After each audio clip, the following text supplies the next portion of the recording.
आपके माध्यम से मैं पूछना चाहता हूं, पेखू बेला में इस सरकार की क्या कमजोरी है कि पेखू बेला में इतना बड़ा नुकसान होने के बावजूद भी सरकार सोई हुई है।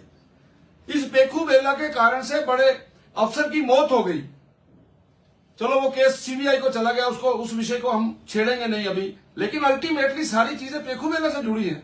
आपने वहां पे इस प्रकार का बिना लेवलिंग के प्लांट लगा दिया, आपके सारे के सारे इन्वर्टर खराब है, आपका सारे का सारा सिस्टम कोलैप्स है, आपके वहां से पानी निकालने के लिए डीजल का जो इंजन है वो लगाए हुए हैं। यानी इतना फॉल्टी सिस्टम होने के बावजूद आज की तारीख में भी किसी व्यक्ति को जिम्मेदार क्यों नहीं ठहराया गया? क्या कारण है कि उस समय के उन अफसरों को जिनके ऊपर प्रश्न चिन्ह लगे, आज भी उन अफसरों को अच्छे अच्छे स्थानों के ऊपर बैठाया जा रहा है। इसलिए आज की इस प्रेस कॉन्फ्रेंस में आपके माध्यम से मेरे यही प्रश्न है कि जब आपको बिजली सस्ती मिल रही थी तो आपने वो सस्ती बिजली क्यों नहीं ली? सुखू सरकार बताएगी क्या? उस समय के जो चेयरमैन थे उसके क्या नाम है, सतलुज जल विद्युत निगम के, वो भी हिमाचल प्रदेश के थे। उन्होंने सोचा होगा कि हिमाचल प्रदेश का फायदा होगा, तो ये देखिए ये 2 रुपये 57 पैसे बिजली नहीं ली इन्होंने।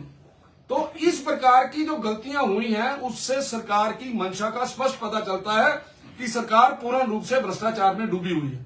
सरकार के जो अफसर हैं और जो सरकार है, ये भ्रष्टाचार जो है चरम सीमा पे हुआ है। मैं ये चाहता हूं कि इस पर्टिकुलर पेखू बेला जो प्लांट है, इसकी जो फंक्शनिंग है, इसका जो काम हुआ है, उसकी इंडिपेंडेंट एजेंसी से इंक्वायरी होनी चाहिए और जो दोषी हैं जिनके ऊपर उंगली खड़ी हुई है उन लोगों को मलाईदार पोस्टों पे ना बिठा के उनको दफ्तर में बिठाएं और जो अच्छे लोग हैं उनको जो है वो फील्ड के अंदर भेजें ताकि इन सारे विषयों का पता चल सके।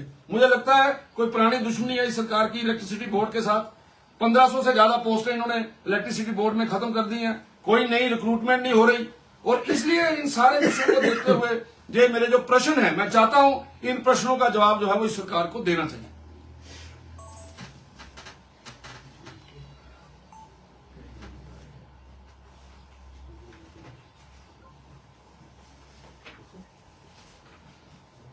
और पूछ सकते हैं अगर आपके मन में असल ठेकेदार कौन थे? क्योंकि आपने पेखू बेला का प्रोजिल का नाम लिया मैंने, आपने सुना नहीं ध्यान से। प्रोजिल जो है वो वहां के ठेकेदार की कंपनी का नाम है। उस प्रोजिल ने ये ठेका लिया था, उसने ये बोला था कि ऑपरेशनल एंड मेंटेनेंस का काम किया जाएगा, 8 साल तक का उसका ठेका था। इसी कंपनी ने जो है वो मतलब ठेका लिया हुआ है, इसी ने काम किया है, इसी ने साइट सिलेक्शन की है। और बड़ी वाह कर रहे थे विधानसभा के अंदर आदरणीय सुखविंदर सिंह सुक्खू जी कि हमने बहुत बड़ा तीर मार लिया। तो यह तीर ये मारा है जो मैं आपको बताया है। और सर, ऊहल पार प्रोजेक्ट की कॉस्ट को लेकर भी सवाल खड़े हो रहे हैं, आपने ये मुद्दा आपके ध्यान में है क्या? बिल्कुल है, ये केवल एक प्रोजेक्ट का विषय नहीं है जो आपने बोला है। सभी प्रोजेक्टों के अंदर अगर अच्छे तरीके से छानबीन करवाई जाए, ये जो अफसर जिनके नाम मैं ले रहा हूं, जिनके बारे में बोल रहा हूं, उनके समय के अंदर जितनी भी नेगोशिएशंस हुई हैं उनकी इंक्वायरी होनी चाहिए।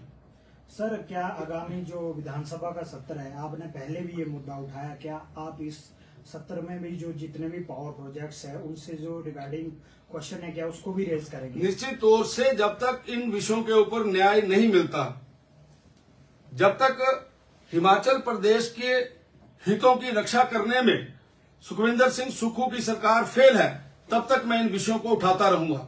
जब तक हिमाचल प्रदेश का ये जो लूट पड़ी है, इस लूट को नहीं रोका गया, तब तक हम इसके लिए लड़ाई लड़ते रहे। क्या अफसर ही आपको इसमें दोषी लग रहे हैं या सरकार की भी शायद?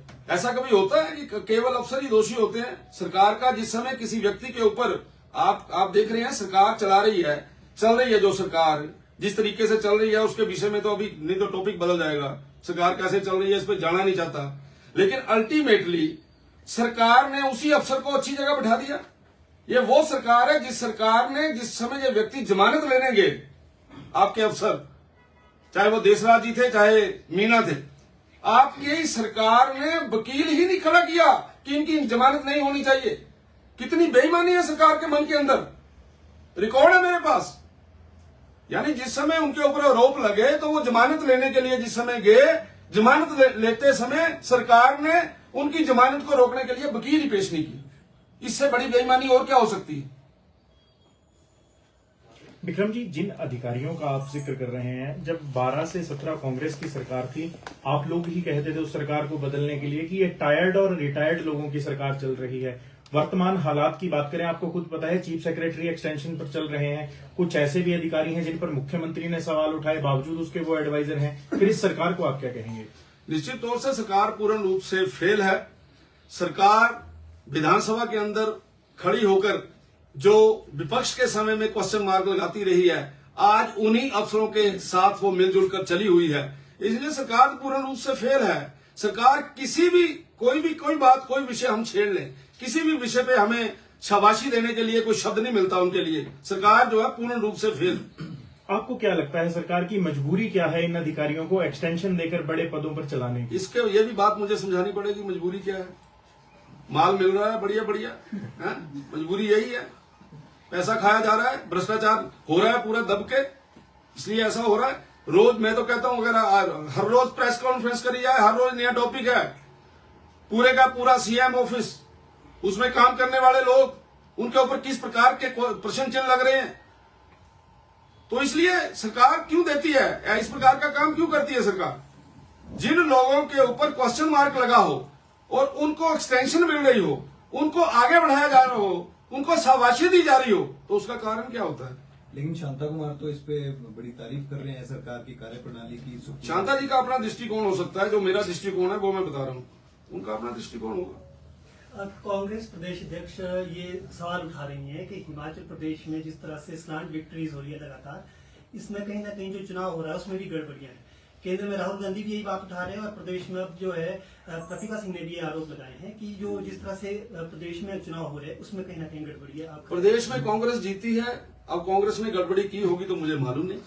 हमारे प्रदेश में तो कांग्रेस जीती है। लोकसभा चुनाव की मंडी क्षेत्र, लोकसभा चुनाव मंडी क्षेत्र की बात कर रहे हैं। मंडी में जब वो जीती थी तब उसने वोटें खरीदी थी, जब हार गए तो वोटें खरीद ली, जब जीत गई तब बिल्कुल ठीक चला हुआ है। ये वो सरकार बोल रही है, उस सरकार के वो नेता बोल रहे हैं जिन्होंने देरा के विधानसभा के अंदर कांगड़ा कोऑपरेटिव बैंक से सीधा पैसा लोगों के खाते में डाला। ये वो लोग बोल रहे हैं। और जिस समय आप जीत जाते हो तो इसलिए लोगों में आपका बड़ा मैंडेट है, और जब आप हार जाते हो तो वोट चोरी हो गई। ये डबल स्टैंडर्ड नहीं चलेगा।